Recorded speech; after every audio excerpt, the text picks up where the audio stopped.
Have you ever felt haunted by time? Like it's slipping through your fingers, no matter how tightly you grip. For 10 years, I chased the answer, devouring every book, every article, every system promising to unlock the secret of a productive life. And what I discovered wasn't about doing more. It was about understanding something far more fundamental. It's about reclaiming ownership of your existence. We often talk about finding time, as if it's a lost object. But that's a lie we tell ourselves. The truth, the one that shifted everything for me, is that we own all of our time. Think about it. Right now, you're listening to these words because you chose to. Not because you were forced, not because you had no other option. Even the obligation, the have-tos, are choices. A choice to prioritize a job, a family, a commitment. I used to lament, I don't have time. Then I stumbled across a simple idea, a quiet whisper almost, that at any given moment, you are doing exactly what you most want to be doing. It felt radical, empowering. I realized I wasn't a victim of a packed schedule, but an architect of it. Spending 6 hours lost in a virtual world. A choice. Putting off a workout. Also a choice. It wasn't about finding the time. It was about acknowledging where my priorities truly lay. And that realization, that you are the ultimate authority on your own moments, is the bedrock of effective time management.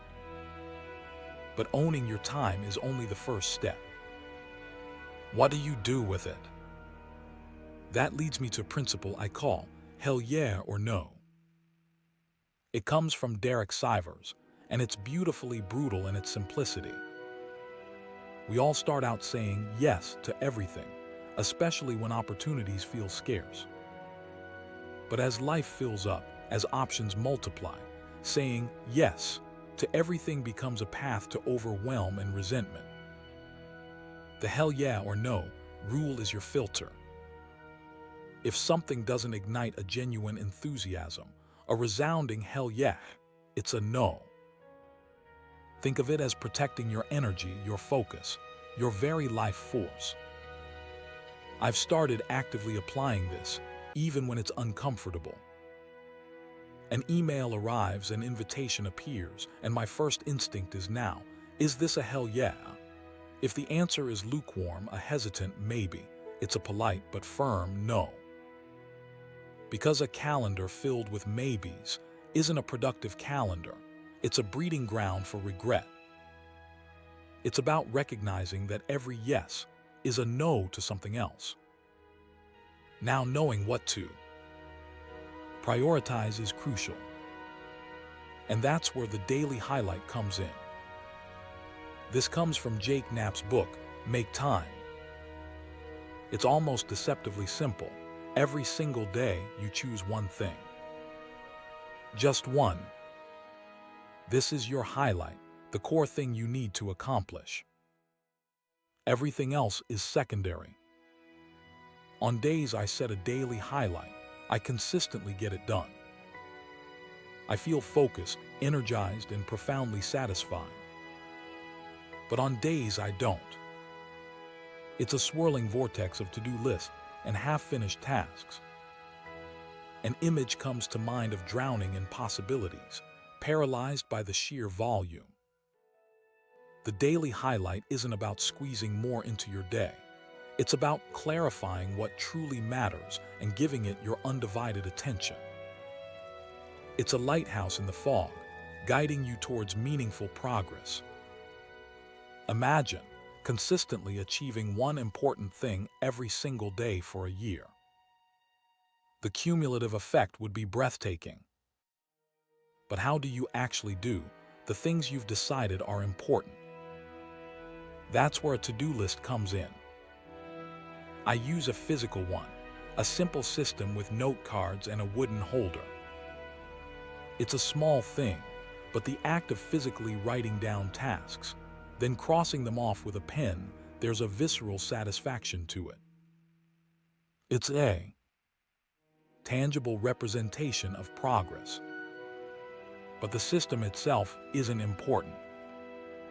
What is important is understanding that your brain is for generating ideas, not holding them. We forget things, we lose track, not because we're incapable, but because we haven't externalized our thoughts. Write it down. Use an app like Roam, use a notebook, use smoke signals, it doesn't matter.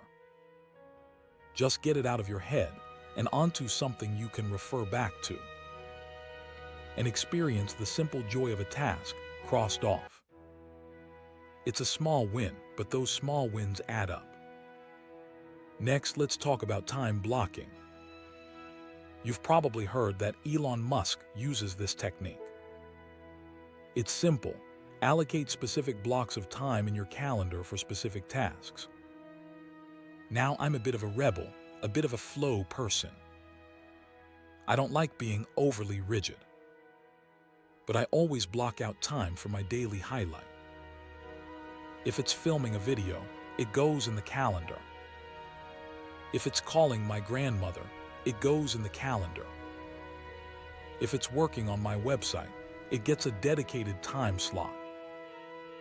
It's reassuring to know that my most important task is protected, that it won't get lost in the shuffle. And if something unexpected comes up, I can move the block, but it remains a visible reminder of my commitment. Imagine dedicating just 1 hour each day to the thing that truly moves the needle in your life. The progress you'd make over a year would be astonishing. The key is consistency and protection. There's a fascinating principle at play here called Parkinson's Law. Work expands to fill the time available for its completion. Give yourself a day to write a report, and it will likely take a day. Give yourself an hour, and you'll find a way to get it done in an hour. Leverage this. Create artificial deadlines, even for projects without inherent ones. I'm currently working on a course about YouTube. There's no real deadline, but I've set one for myself to finish filming it next weekend. And that deadline, that self-imposed constraint, is what's driving me forward. But what if your work is constantly interrupted? What if you're an entrepreneur always on, always responding to requests? That brings us to the power of protected time. Carve out a block of time, ideally in the morning, that is completely inviolable.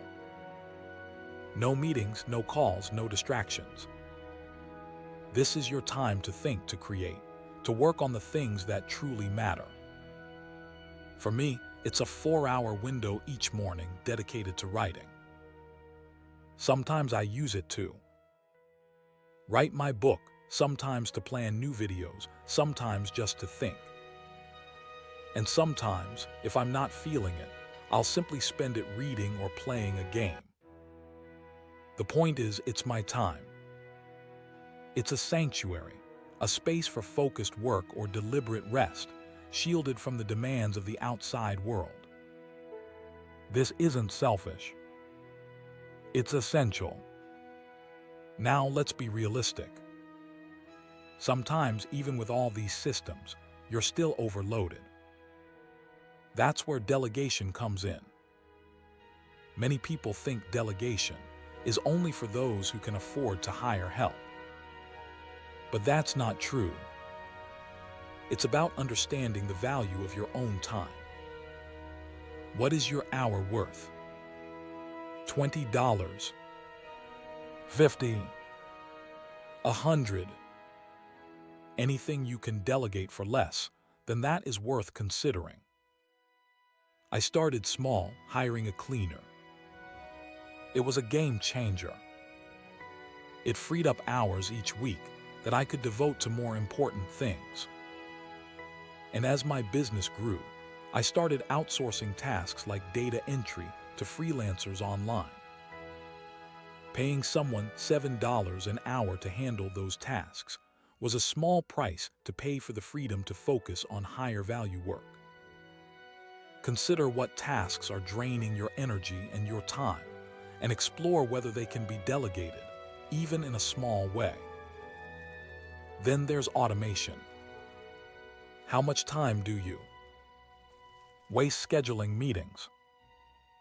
Endless email chains trying to find a time that works for everyone. There are tools that can solve this. I use a service called Calendly. It allows people to book appointments with me directly, based on my availability. It feels a little strange at first, offering up your calendar in this way. But the time it saves is incredible. I've reconnected with friends I hadn't spoken to in years, simply because scheduling a call became effortless. And finally, and this is perhaps the most important principle of all, learn to be satisfied. We live in a culture that glorifies hustle, that constantly tells us to do more, to achieve more, to be more. It's easy to fall into the trap of chronic dissatisfaction, of always feeling like you're not doing enough. But that's a recipe for burnout. At the end of each day, I consciously choose to be satisfied with what I've accomplished. I may not have finished everything on my to-do list. I may not have achieved every goal I set for myself. But I did something. And that's enough. Beating myself up over what I didn't do doesn't change the outcome. It only makes me feel worse. So take a deep breath. Acknowledge your accomplishments, no matter how small. And remember, you are the owner of your time. You have the power to choose how you spend it, to prioritize what matters most, and to create a life that feels both productive and fulfilling. If you'd like to dive deeper into this topic, I have 3 online courses on Skillshare covering productivity and time management. You can find a link for a free trial in the description below. And I also have a book review and summary of Make Time, another fantastic resource. Thank you for listening. Now go reclaim your time and truly live it.